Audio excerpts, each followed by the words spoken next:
berdoa menurut kepercayaan kalian masing-masing. Berdoa, bisa dimulai. Selesai. Berjumpa kembali ya dengan Ibu Yulia pada mata pelajaran IPS kelas 10 ya? Iya Bu. Ya. Kemarin minggu lalu kita membahas tentang materi kelangkaan sumber daya, kebutuhan, jenis-jenis, skala prioritas dan lain sebagainya. Ada yang bisa menjelaskan skala prioritas itu apa? Saya Bu. Imam bisa menjelaskan? Saya Bu. Skala prioritas adalah menetapkan kebutuhan yang dianggap penting dan harus didahulukan pemenuhannya daripada kebutuhan yang dianggap kurang begitu penting. Ya. Teman-teman yang lain bisa mendengar suara Imam dengan jelas? Betul, apa yang dijelaskan oleh Imam adalah keadaan di mana jumlah sumber daya yang ada dirasa kurang, sedangkan kebutuhan manusia itu tidak ada kurangnya, terus bertambah, tidak terbatas. Sedangkan sumber daya alam maupun sumber daya manusianya itu terbatas untuk mengolahnya maupun yang akan diolah. Untuk tadi kan Imam menjelaskan tentang kelangkaan. Ada yang bisa menjelaskan arti dari kebutuhan?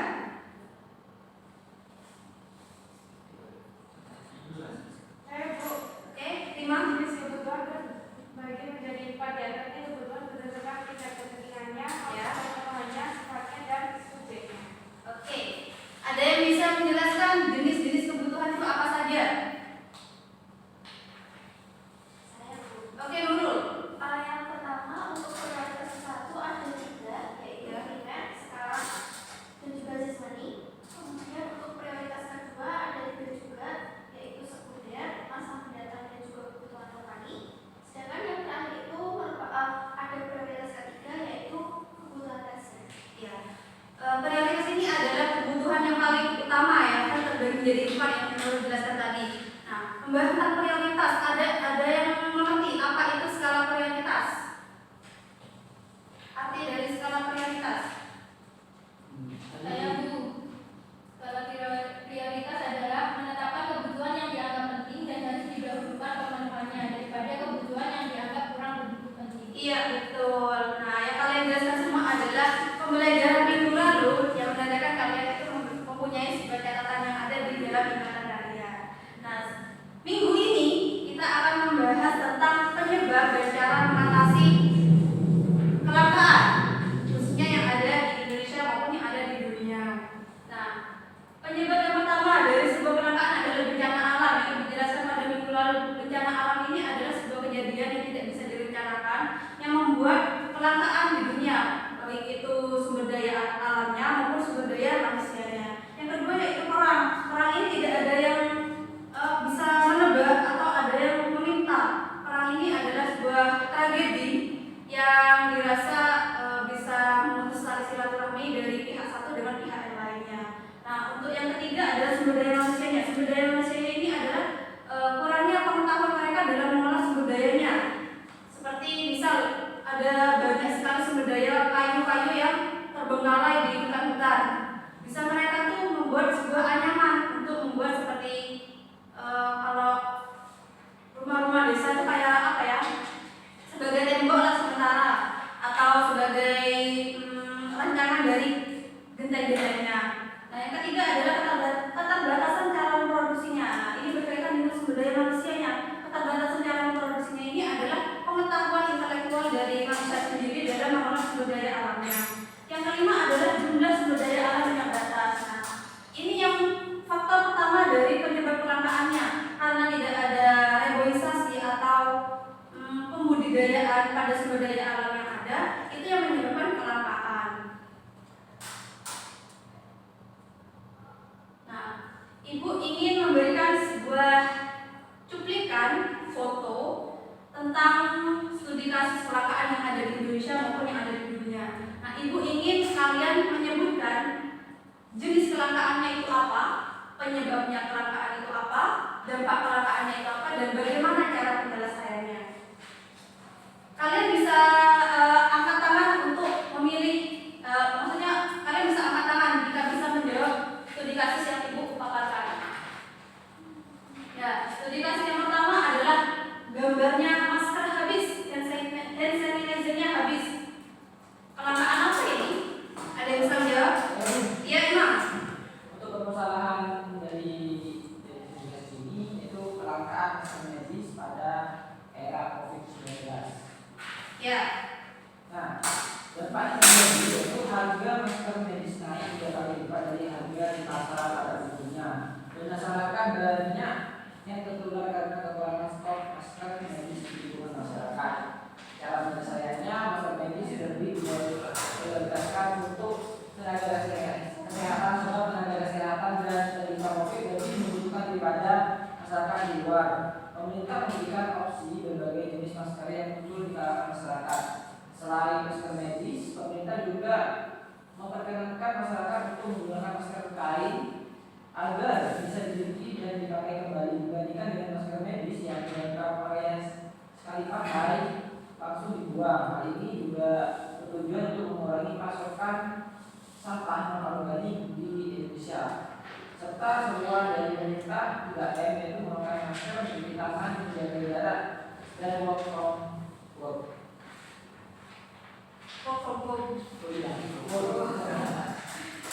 Ada lagi yang ingin menambahi? Izin untuk menyangga. Nggih, dulu silakan. Tapi kenapa ya masih banyak manusia yang terjangkit COVID itu akhirnya dia meninggal? Ya, karena Iya. karena kurang patuh akan peraturan yang ditetapkan juga daya imun tubuh yang dimiliki orang tersebut lemah. Iya. Untuk studi kasus yang pertama adalah kelangkaan masker medis dan hand sanitizer. Kenapa jadi langka masker dan hand sanitizer ini? Padahal pada zaman kemarin itu sangat amat dibutuhkan. Padahal stok masker sebelum-sebelumnya itu sangat banyak. Nah, ada penanggulangannya yaitu dengan cara penyebarluasan dari kebijakan pemakaian masker kain. Nah, kalau masker medis ini kan sekali pakai langsung dibuang. Nah, kalau masker kain itu sekali pakai bisa dicuci kembali. Nah, kuman-kuman tersebut bisa dihilangkan dengan cara dicuci. Kebanyakan orang yang terkena COVID kan harus terpapar sinar matahari langsung untuk meminimalisir kuman yang menyebar pada tubuh kita. Nah, kenapa masih banyak kasus penyebaran COVID, Bu, walaupun pakai maskernya yang medis maupun yang kain? Karena itu dari pribadi manusia itu sendiri, karena dia tidak mematuhi peraturan yang ditetapkan oleh pemerintah. Bisa dipahami sampai sini? Bisa. Nah, studi kasus yang kedua, ada yang bisa menjawab? Oh, bapaknya ambil air tuh. Saya tuh Iya, betul, silakan.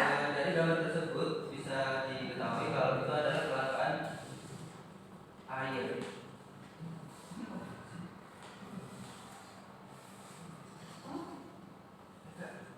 Oh, ini. Yang air mungkin ada yang bisa menjawab? Iya, Ida. Ini termasuk ke dalam kelangkaan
meniadakan harga pada bahan bakar bensin.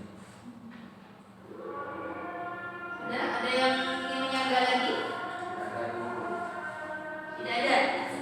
Nah, kasus kelangkaan yang ketiga yaitu tentang bahan bakar, kelangkaan bahan bakar. Nah, sekarang banyak sekali setiap individu, setiap rumah mempunyai alat transportasi seperti motor, mobil dan lain sebagainya. Karena mereka memiliki uang yang lebih untuk membeli alat transportasi sendiri daripada menggunakan alat transportasi umum. Nah, melonjaknya pemakaian atau pembelian alat transportasi secara pribadi ini membuat bahan bakarnya semakin menipis. Nah, contohnya ini di area Pertamina, maaf, habisnya premium atau bahan bakar. Banyak antrian yang berjejeran sampai di pinggiran jalan atau di bahu jalan. Itu karena bahan bakar yang ada itu semakin menipis karena terus mengisi alat transportasi yang tidak terbatas. Setiap individu punya alat transportasi, sedangkan pada zaman dahulu menggunakan alat transportasi umum atau memilih untuk jalan kaki. Kalau sekarang itu berbeda, ada yang takut panas, debu dan lain sebagainya. Cara penanggulangan bagaimana? Yaitu dengan mengurangi pembelian atau pemakaian bahan bakarnya atau mengusut siapa sih yang menimbun bahan bakar ini. Kadang kan ada penyelewengan penimbunan bahan bakar yang dijual dengan harga yang tidak selayaknya ada di pasaran, yang memberatkan para pemilik transportasi pribadi. Jadi tidak ingin membeli bahan bakar tersebut. Kan bahan bakar memiliki banyak kriteria, ada yang solar, ada yang pertamax, ada yang pertalite, seperti itu. Bisa dipahami sampai sini? Bisa, Bu. Nah, sedikasi yang keempat mungkin ada yang bisa menjawab. Mbaknya sampai kepanasan yang kertas itu. Ibu, Iya, memang. kelangkaan lapangan pekerjaan di Indonesia. Dampaknya pengangguran besar-besaran untuk angkatan kerja muda. Untuk cara mengatasinya hal tersebut adalah mengikuti pelatihan-pelatihan yang telah difasilitasi oleh Balai Pelatihan Ketenagakerjaan agar kita memiliki bekal untuk turun dalam kompetensi di lapangan kerja. Ya, mungkin ada yang menyanggah jawabannya dari Rima. Saya izin dulu. Iya, Rosi. Ini bukan standar untuk pada saat ini untuk angka pengangguran dan padatnya penduduk bukan karena hanya angkatan kerja dan lapangan kerja saja, tapi karena ada tingginya angka pernikahan usia dini serta kelahiran apalagi mayoritas orang pada saat telah mengedepankan kualitas daripada pendidikan. Iya, betul. Jawaban yang Rima jelaskan dan juga penyanggahan dari Rosi juga sangat amat betul karena bisa menambahi jawaban dari Rima. Rima bilang kalau lapangan pekerjaan itu berkurang karena kualitas pendidikan, sedangkan Rosi menyanggah bukan karena kualitas pendidikan aja, tetapi angka kelahiran dan juga pernikahan dini itu sangat besar sekali di Indonesia. Karena apa? Kebanyakan di lingkungan pedesaan itu lebih mengedepankan lebih ke jodohnya. Misal orang tua A, anak saya harus cepat-cepat punya jodoh, nanti kalah sama temannya atau tetangga lainnya. Nah, dari situ orang tua tersebut tidak mengedepankan pendidikan anaknya. Padahal setiap individu, anaknya itu baik yang laki-laki maupun yang perempuan harus memerlukan pendidikan yang cukup atau yang layak untuk sebagai edukasi sebagai pihak suami maupun pihak istri nantinya saat berumah tangga. Mungkin ada yang kurang jelas dari penjelasan Ibu atau ada yang ingin ditanyakan? Sudah cukup jelas, Bu. Sudah cukup jelas. Oke. Hari ini kita belajar apa aja? Dari pengertian kelangkaan, pengertian kebutuhan, skala prioritas, apalagi jenis kebutuhan, apalagi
gitu.